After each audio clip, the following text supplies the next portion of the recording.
Welcome in. The Dodgers lost. The LA Dodgers lost a game in the World Series. And as much as I like to swap the loss and the win between the Blue Jays, I can't. There's nothing I can do about that. But it's another episode from the Critics Collective. I'm the Dad Panther. And today we're talking about wife swap. See what I did there? Swapping wins for losses. And I hope that's more of a win than a loss.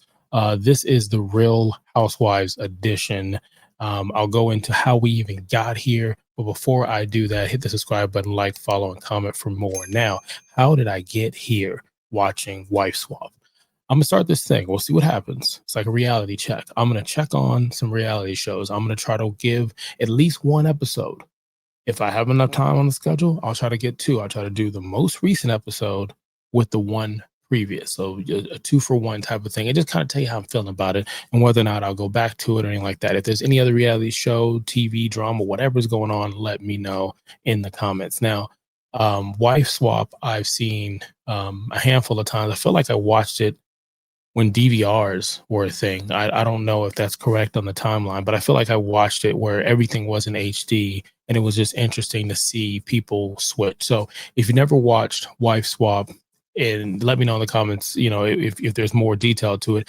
But two people randomly, apparently by the casting producer or whatnot, they swap wives. I don't know if they swapped husbands, but they've swapped wives. And it sounds like something that would be in Delray Beach, Florida, with, I don't know, one of those poofy, cleaning things hanging on the back of your car to kind of let you know what you're all for. But no, this is rated G. This is clean.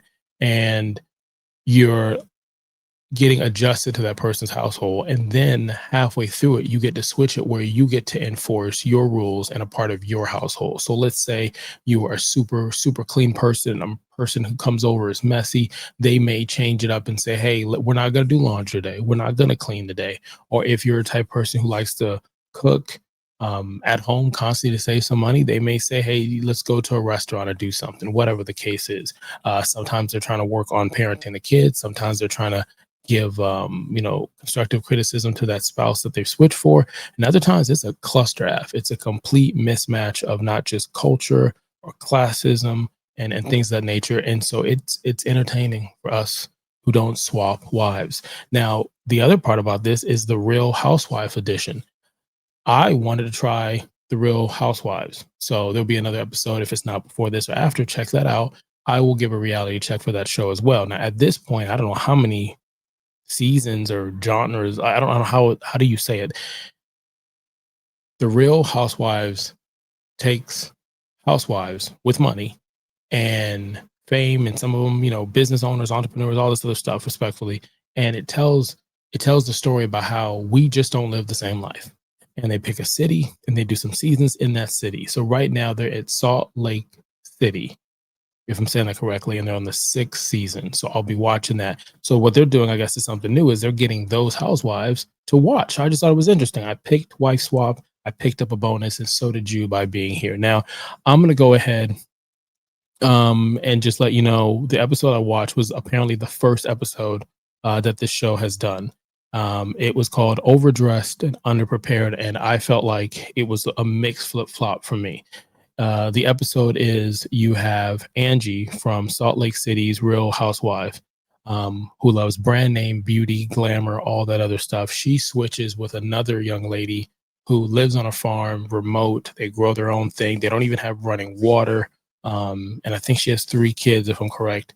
And so they switch. And it was just interesting to watch kind of what was going on both sides. Now, for Angie's family that lives in this big mansion and the lifestyle and everything like that, she was just at awe in a way of how many materialistic things that Angie owned. Like, there's no way you could use all this. Why would you need all of this? She took Angie's husband and daughter respectfully outside and had them gut a fish, like live, gut a fish. Mary showed up, some lady named Mary, who I guess is on the Real Housewife show. She showed up and was like, I'm not, we ain't got no fishes around here. So that didn't necessarily happen, but they kind of set up a camping tent and they built a little garden patch that I don't think is going to last the end of the year. I think they're going to call someone to remove that one. But she did that. And she thought that she was going to chill beachside almost in a way. and get drinks and get pampered, almost like a luxury hotel. But she was like, the cameras are always in my face, and the lifestyle you live over here and have to maintain is something. And on Angie's perspective, Angie walked in heels, and Angie walked out at the end of this experience with no makeup on and in tears, respectfully crying and saying, "Hey, listen, I pass judgment on people who think like this. I thought there was one way to parent, one way to live, one way to have um, a sense of wealth, and to understand that there are multiple different ways to do it." I thought that was really cool. It was some humbling, flip the coin type of stuff where the lady who was from the farm, she's doing, I guess, not CrossFit, but like you get a personal trainer, and the personal trainer is working her. And she was like, I can't talk and breathe, just wait. And he was like, well, Angie can have a full conversation while on the bike. And then they switched to Angie, who's lifting like 25 pounds of water, climbing up a hill, and she's exhausted. So you're watching the different types of strength from just different situations. So that was something. Now, the only thing from the episode that I thought was like, was Angie's thing was to take the husband out. So she removed the kids, say, "Hey, kids, get out of here.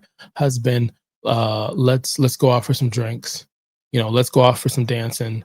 And it felt as if maybe the husband doesn't normally do that, and she was pouring into him on positive stuff. And he said it multiple times. He's like, "I don't get a chance to get out. I don't get a chance to kind of get my flowers, if you would." And towards the end, he teared up. He kind of cried a little bit. He broke in his voice, and he was like, "It's nice to be appreciated and thought of." And I thought that was interesting, because I hope it wasn't rubbed the wrong way. Now, at the end, funny enough, he says bye to Angie, and Angie waves out of the car and said, "Bye, I love you." And then she yells back, "I love you," or "I love you guys," something like that. I believe it was innocent, but the kid, probably the oldest, he's like, "Dad, why you love her? You would tell her you love her." And he was like, I mean in a friendly way, a friendly "I miss you" way. And I'm like, "Oh no, man, that's somebody else's. That's a different show. That's a different show for a different time." Now I'm not gonna rate it because again, I didn't watch the full of it. I was just reality check. Now, the question I asked myself earlier is, would I watch Wife Swap again? Yeah, I would check it out again. I don't think I would watch every episode back to back, but I would check it out again.